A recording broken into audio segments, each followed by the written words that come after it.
Promises ने asynchronous code को readable ज़रूर बनाया, लेकिन कभी कभी डॉट देन चेनिंग का यूज़ करते टाइम कोड मैसी लगने लगता है और इसी प्रॉब्लम का मॉडर्न सॉल्यूशन है async await. Async await JavaScript का एक मॉडर्न सिंटैक्स है जो एसिंक्रोनस कोड को सिंक्रोनस कोड की तरह लिखने की फ्रीडम देता है। इससे code simple, readable and error handling भी ईजी हो जाती है, स्पेशली तब जब मल्टीपल एसिंक्रोनस ऑपरेशन एक के बाद एक एग्जीक्यूट करने हो। आज हम समझेंगे एसिंक फंक्शन का रोल एंड अवेट की पावर को और कैसे ये प्रोमिसेस का यूज़ करके कोड को नेक्स्ट लेवल रीडेबल बना देते हैं। तो हेलो गाइस, मेरा नाम है लोकेंद्र, आप देख रहे हैं लोकी अनलॉक्ड, जहाँ हम अनलॉक करेंगे आपके ट्रू पोटेंशियल को। चलिए चलते कंप्यूटर स्क्रीन पर और शुरू करते हैं।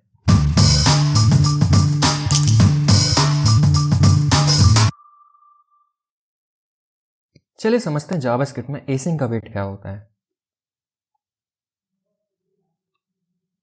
Earlier we learned how to handle asynchronous code using promises and promise chaining। हमने पिछली कुछ वीडियोस में देखा कि हम asynchronous operations को promises and promise chaining की हेल्प से कैसे हैंडल कर सकते हैं।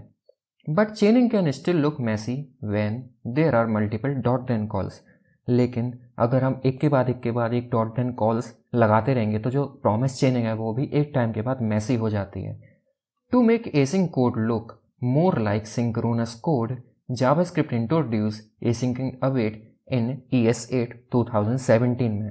JavaScript ने async await को इंट्रोड्यूस किया 2017 में ताकि आपका जो कोड है वो और भी ज़्यादा बेटर दिखाई दे। अब समझते हैं कि async await होता क्या है। async await are syntactic sugar over promises। जो async await है वो promises का एक अपर वर्जन है, meaning they make promises based code easier to read and write। They help you write asynchronous code that look synchronous। ये आपको asynchronous code को ऐसे लिखने में मदद करते हैं ताकि ये synchronous लगे।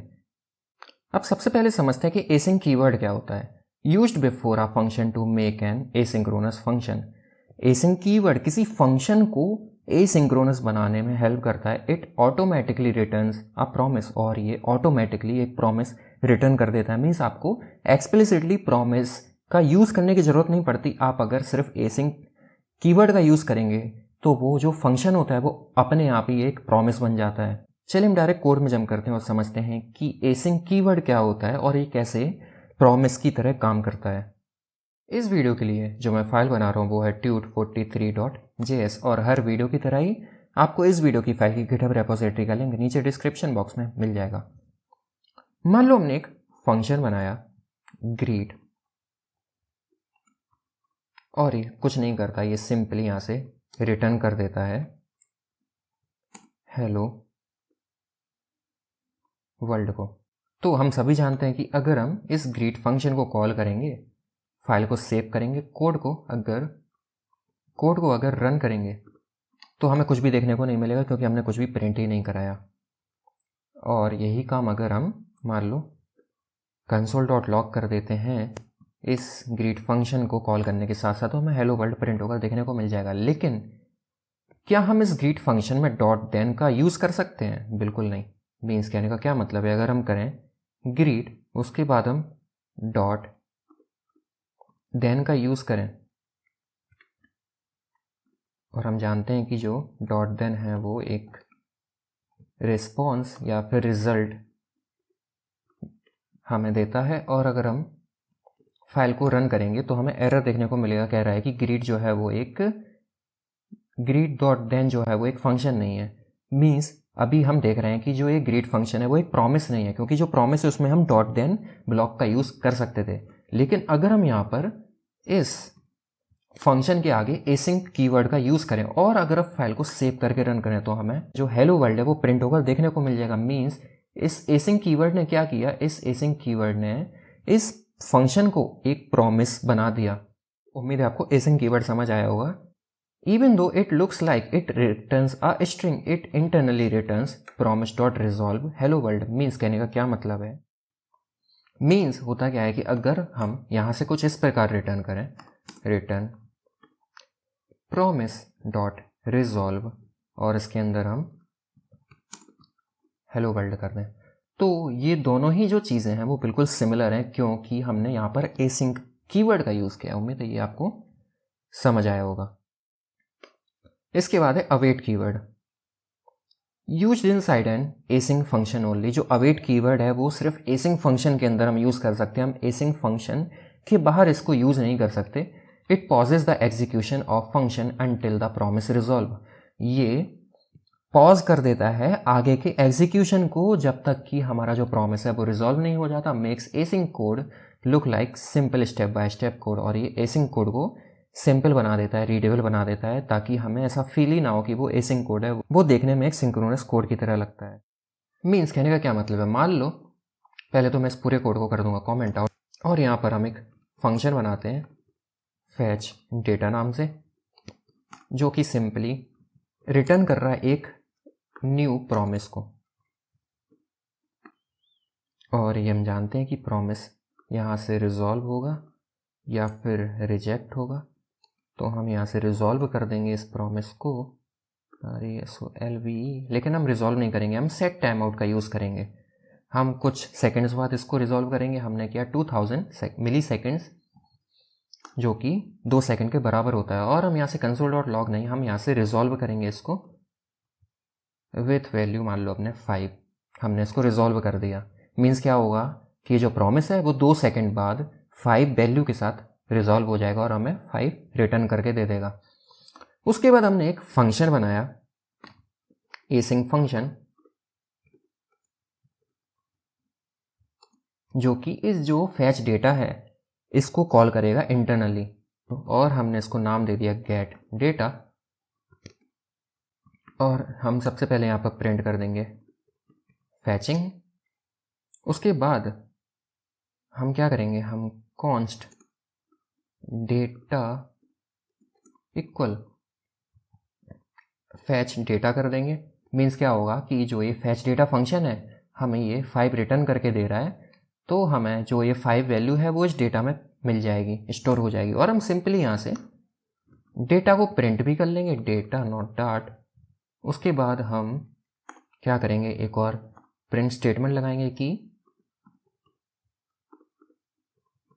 फैचिंग डन। उसके बाद हम क्या करेंगे, उसके बाद हम इस गेट डेटा को कॉल करना भी नहीं भूलेंगे। अगर हम फाइल को सेव करें तो आप इसका आउटपुट सोचिए, इसका आउटपुट क्या होगा। सबसे पहले तो फैचिंग आएगा, उसके बाद क्या आना चाहिए, अगर आपने प्रोमिस को ढंग से पढ़ा होगा। इस कोड में भी थोड़ी सी प्रॉब्लम है। अगर हम फाइल को रन करें तो आप देखेंगे कि हमें फैचिंग देखने को मिला, उसके बाद जो प्रॉमिस है उसका जो स्टेटस है वो हमें पेंडिंग मिला। मीन्स जो हमने यहाँ पर डेटा को प्रिंट कराया उसमें जो डेटा आया वो प्रॉमिस आया, लेकिन वो पेंडिंग स्टेट में आया। हमें एक्चुअल जो रिजल्ट है उसका 5 वो देखने को नहीं मिला। यही यूज़ आता है, या तो हम यहाँ पर कर सकते हैं डॉट देन का यूज़, लेकिन अगर हमें डॉट देन का यूज़ नहीं करना है तो हम अवेट कीवर्ड का यूज़ कर सकते हैं। मीन्स हम सिंपली यहाँ पर लगाएंगे अवेट कीवर्ड को। अगर आप फाइल को सेव करके रन करेंगे तो हमें सबसे पहले फैचिंग देखने को मिलेगा। हमारा कोड 2 सेकंड के लिए रुकेगा, क्योंकि ये जो प्रॉमिस है वो रिजॉल्व होने में 2 सेकंड लेता है, और हमें 2 सेकंड बाद 5 प्रिंट होकर देखने को मिलेगा। उसके बाद हमें फैचिंग डन प्रिंट होकर देखने को मिलेगा। मीन समझिए हुआ क्या, सबसे पहले तो हमें यहाँ पर फैचिंग प्रिंट होकर देखने को मिला। उसके बाद हमने यहाँ पर अवेट कीवर्ड का यूज़ किया है। अब ये जो अवेट कीवर्ड है वो क्या करता है, कोई भी जो एसिंक्रोनस टास्क होता है उसको उस लाइन पर रोक देता है, लेकिन बिना मेन थ्रेड को ब्लॉक किए हुए। मीन्स कहने का क्या मतलब है, अगर हम गेट डेटा के नीचे एक और प्रिंट करें, मीन्स मान लो लास्ट लाइन, तो ऐसा नहीं होगा कि गेट डेटा में जब तक फैचिंग डन प्रिंट होकर देखने को नहीं मिलेगा तब तक हमें लास्ट लाइन प्रिंट होकर देखने को नहीं मिलेगी। मीन्स अगर हम फाइल को सेव करके रन करें तो हमें लास्ट लाइन देखने को मिल जाएगी, लेकिन हमें जो फैचिंग डन देखने को मिलेगा वो इसके बाद ही देखने को मिलेगा, क्योंकि हमने जो अवेट कीवर्ड का यूज़ है वो एक फंक्शन के अंदर किया है, और ये वाला जो फैचिंग डन वाली लाइन है वो तब तक वेट करती रहेगी तब जब तक ये जो प्रॉमिस है वो या तो रिजॉल्व नहीं हो जाता या फिर रिजेक्ट नहीं हो जाता। उम्मीद है ये चीज़ आपको समझ आई होगी। Means here await wait the promise to complete. जो अवेट है वो प्रॉमिस के कंप्लीट होने का वेट करेगा, but without blocking the main thread. लेकिन ये मेन थ्रेड को ब्लॉक नहीं करेगा। जैसा हमने देखा कि लास्ट लाइन पहले प्रिंट हो जा रही थी, लेकिन जो फैचिंग डन है वो बाद में प्रिंट हो रहा था। अब समझते हैं कि सीक्वेंटल और पैरेलल एग्जीक्यूशन क्या होता है। जो सीक्वेंटल एग्जीक्यूशन है मीन्स वन आफ्टर अनदर, और जो पैरेलल एग्जीक्यूशन है वो एक साथ रन करता है। जो ये तो आपको पढ़ के ही समझ आ रहा होगा। चलिए हम डायरेक्ट कोड में जंप करते हैं और समझते हैं कि सीक्वेंटल जो एग्जीक्यूशन है और पैरेलल एग्जीक्यूशन क्या होते हैं। मीन्स मान लो इसको मैं करूँगा कमेंट आउट और मैं इसे भी कमेंट आउट कर दूंगा। अब सबसे पहले मैं क्या करूँगा, सबसे पहले मैं एक फंक्शन बनाऊंगा जो कि एक यूज़र आईडी को रिटर्न करता है और मैं यहाँ से सिंपली रिटर्न कर दूंगा न्यू प्रॉमिस को, और ये प्रॉमिस अगेन रिजॉल्व और रिजेक्ट। अब ज़रूरी नहीं कि आप यहाँ पर हमेशा रिजॉल्व और रिजेक्ट ही दें, आप कोई भी पैरामीटर्स का यूज़ कर सकते हैं, बट ये सिर्फ एक लिखने का तरीका होता है। और ये सिंपली सेट टाइम आउट में यहाँ पर यूज़ करूँगा जो कि 1 सेकंड के बाद ये रिजॉल्व हो जाएगा और हमें मान लो 2 प्रिंट करके, और ये हमें 2 रिटर्न करके दे देगा वैल्यू, मीन्स जो हमें यहाँ पर यूज़र आईडी है वो 2 मिल जाएगी। उसके बाद हम एक और फंक्शन बनाते हैं फैच पोस्ट नाम से, और ये भी अगेन रिटर्न करता है। मैं इसको ही कॉपी कर लूँगा और ये भी क्या है कि ये भी रिटर्न करता है और ये रिजॉल्व करता है। यहाँ पर मैं दे दूँगा पोस्ट, मान लो ये पोस्ट देता है कोई उसके, लेकिन ये जो क्या है इसको पोस्ट देने के लिए, अब ऐसा तो है नहीं आप किसी भी यूज़र का पोस्ट किसी भी यूज़र को दे देंगे, तो आपको ये आईडी की भी ज़रूरत पड़ेगी। तो ये एक आईडी भी लेता है, मान लो मैंने यहाँ पर आईडी भी ले ली, ऑल्दो हम इस आईडी का यूज़ नहीं करेंगे क्योंकि हम सिर्फ देख रहे हैं। और हम यहाँ पर एक इफ़ कंडीशन भी लगाएंगे कि अगर आईडी नहीं मिली या फिर जो आईडी है वो एक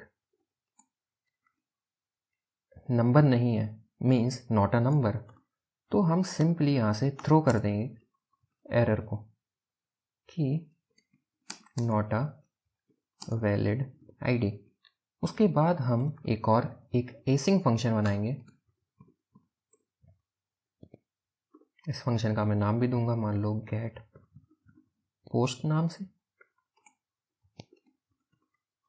और ये क्या करेगा, ये सिंपली सबसे पहले तो ये यूज़र आईडी फंक्शन को कॉल करेगा जिससे इसे आईडी मिलेगी, और वो आईडी ये फैच पोस्ट में हम पास कर देंगे। तो हम सिंपली करेंगे const ID equal gate user ID, उसके बाद ये हमें आईडी रिटर्न करके देगा और ये वाली जो आईडी है वो हम इस फैच पोस्ट वाला जो हमारा फंक्शन था उसमें हम पास कर देंगे, और हम सिंपली प्रिंट कर लेंगे अपने पोस्ट को, और हम गेट पोस्ट को कॉल करना भी नहीं भूलेंगे। अगर हम फाइल को सेव करें, कोड को रन करें, तो क्या आपको लगता है कि कोड सही से चलेगा? बिल्कुल नहीं चलेगा, क्योंकि हमने यहाँ पर अवेट का यूज़ ही नहीं किया।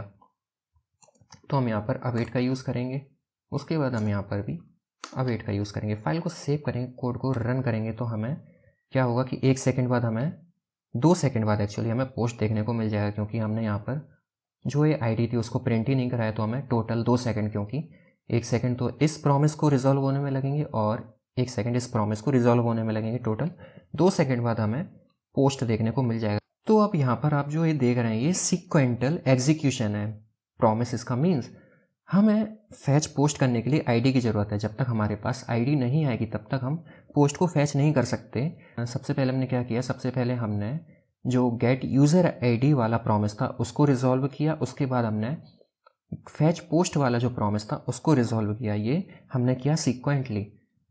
इसके बाद होता है पैरेलल एग्जीक्यूशन, जो कि नाम से ही पता चल रहा है कि हम किन्हीं 2 प्रॉमिसेस को पैरेलली रन कर देंगे।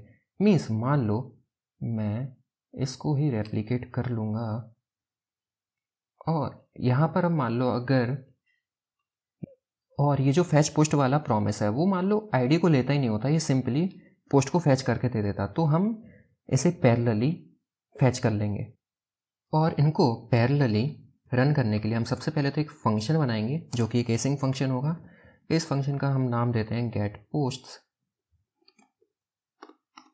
और हम क्या करेंगे, हम प्रॉमिस डॉट ऑल का यूज़ करेंगे, जो कि हमने सेकंड लास्ट वीडियो में देखा था कि प्रॉमिस डॉट ऑल में हम पास कर देते हैं कैरे में अपने सारे फंक्शंस को, सारे प्रॉमिसेस को। तो हम यहाँ पर गेट यूज़र आईडी को कॉल कर देंगे और यहाँ पर हम फैच पोस्ट वाला जो हमारा फंक्शन था उसको कॉल कर देंगे, और हम यहाँ पर या तो इनका जो रिजल्ट है उसको प्रिंट करने के लिए या उनको यूज़ करने के लिए हम डॉट देन का यूज़ कर सकते हैं, लेकिन हम यहाँ पर यूज़ करेंगे अवेट का। हम यहाँ से सिंपली डिस्ट्रक्चर कर लेंगे एरे में, और हम यहाँ पर अवेट लगा देंगे, और हमें क्या मिलेगा, सबसे पहले तो हमें आईडी मिलेगी क्योंकि हम गेट यूज़र आईडी को पहले कॉल कर रहे हैं, और उसके बाद हमें दूसरे में पोस्ट मिल जाएंगे। और अगर हम इनको आईडी और पोस्ट को प्रिंट कराएंगे, फाइल को सेव करेंगे और कोड को रन करेंगे, तो हमें कुछ भी देखने को नहीं मिलेगा क्योंकि हम ये जो गेट पोस्ट वाला फंक्शन था इसको हमने कॉल ही नहीं किया। और अगर हम फंक्शन को कॉल करें, फाइल को सेव करके रन करें, तो हमें 1 सेकंड बाद ID2 और पोस्ट प्रिंट होकर देखने को मिल जाएगा। ये होता है पैरेलल एग्जीक्यूशन। उम्मीद है आपको ये दोनों चीज़ें समझ आई होगी कि सीक्वेंटल एग्जीक्यूशन क्या होता है, कि अगर हम एक एक करके प्रोमिसेस को एग्जीक्यूट करें तो वो सीक्वेंटल एग्जीक्यूशन, और अगर हम एक साथ प्रोमिसेस को एग्जीक्यूट कर दें तो वो पैरेलल एग्जीक्यूशन होता है। अब कॉमन मिस्टेक्स जो होती हैं वो होती हैं कि using await outside an async function. मैंने बताया था कि हम अवेट कीवर्ड का यूज़ एसिंग के बाहर, एसिंग फंक्शन के बाहर नहीं कर सकते। मीन्स अगर ये जो फंक्शन है वो एसिंक नहीं होता तो हमें यहाँ पर पहले ही एरर देखने को मिल रहा है कि इसकी await expression are only allowed within async function, की अवेट एक्सप्रेशन जो है वो सिर्फ एसिंग फंक्शन के अंदर अलाउड है। तो हमें जो फंक्शन है हमारा वो एसिंक रखना ही रखना पड़ेगा। उसके बाद forgetting to handle errors with try catch. अब ट्राई कैच का भी हमें यूज़ करना चाहिए जब भी हम एसिंक अवेट का यूज़ करेंगे, जिसे हम अपनी अगली वीडियो में देखेंगे डिटेल में कि ट्राई कैच क्या होता है।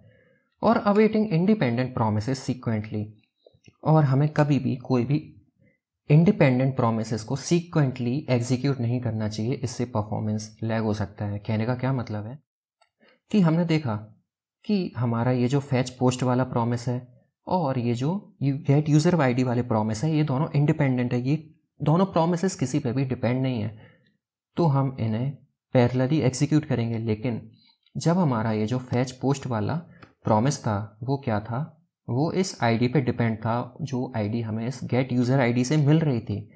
तो इसीलिए हमने क्या किया था, इसीलिए हमने इसको सीक्वेंटली एग्जीक्यूट किया था, ना कि पैरेलली। उम्मीद है ये चीज़ आपको समझ आई होगी। तो ये था एसिंक अवेट के बारे में एक ब्रीफ एक्सप्लेनेशन। अगले वीडियो में हम error handling, try catch, block के बारे में पढ़ेंगे। अगर वीडियो पसंद आई हो तो लाइक करें, नए हो तो सब्सक्राइब करें चैनल को, और बेल आइकन को दबाना मत भूलिएगा। धन्यवाद।